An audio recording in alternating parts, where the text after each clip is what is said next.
7 দিন অন্তর 1 ঘন্টা কোনটা ফ্রিজটাকে চালাতে হয় মানে শীতকালে টানা 1 মাস বন্ধ রাখা যাবে না, 7 দিন অন্তর 1 ঘন্টা করে হলেও চালাতে হবে। আচ্ছা, আর আমি এটা একটু ইয়ে করেন, একটু বলুন না একবার। আর গরমকালে আর ইয়েটা শীতকালে 1, বর্ষাকালে 2, না গ্রীষ্মকালে 3 বা 4। ওটা নয়, বন্ধ রাখার ব্যাপারটা। শীতকালে এবার বন্ধ কখন রাখবেন, যখন কারেন্ট লো ভোল্টেজ হবে বা বারবার কারেন্ট যাচ্ছে আসে তখন অফ করবেন। আচ্ছা। আর মেঘ ডাকলে বিদ্যুৎ চক করে তখন অফ করতে হবে। আর নাহলে ফ্রিজ 24 ঘন্টা চলবে। গ্রীষ্মকালে 15 থেকে 20 দিনের মাথায়, বর্ষাকালে 4 থেকে 6 দিনের মাথায়, আর শীতকালে টানা 1 মাস বন্ধ রাখা যাবে না, 7 দিন অন্তর 1 ঘন্টা করে হলেও চালাতে হবে।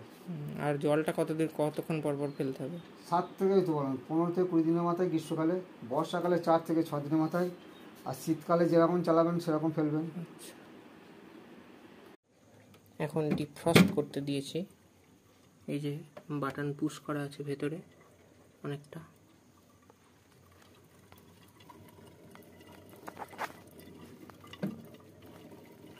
আর এই যে শব্দ শুনুন।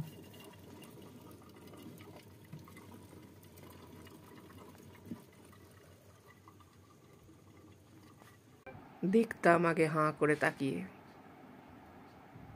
দূর থেকেই দেখতাম যে এটা ফ্রিজ, কিন্তু নিজে কোনোদিনও টাচ করিনি, ছুঁয়ে পর্যন্ত দেখিনি যে অন্য কারোর জিনিসে। তার বিভিন্ন কারণ আছে, তবে সবচেয়ে খারাপ লেগেছিল যখন অ্যালার্জির ভ্যাকসিন তৈরি হয় শুনেছিলাম কলকাতায়, পার্সন টু পার্সন ভ্যারি করে আলাদা, তো সেই ভ্যাকসিনটা রাখতে হয় ফ্রিজের মধ্যে, কিন্তু তখন পিছিয়ে গিয়েছিলাম কারণ বাড়িতে ফ্রিজ ছিল না। আসল কথা, ফ্রিজ রাখবার মতো জায়গাটা তো করতে হবে, তাও ছিল না। আর তার আগে তো কোনো উপায়ই ছিল না। ফ্রিজ তো দিবা স্বপ্নের ব্যাপার ফ্রিজ। যাই হোক, সেই জিনিসটা আনতে পেরেছি কোনো রকমে, ভালো লাগছে। একটা অন্যরকম জিনিস, যেটা না পাওয়া জিনিস, দূর থেকে দেখা জিনিস, সেটা দেখা অনুভূতিটা ঠিক বলে বোঝানো যাবে না।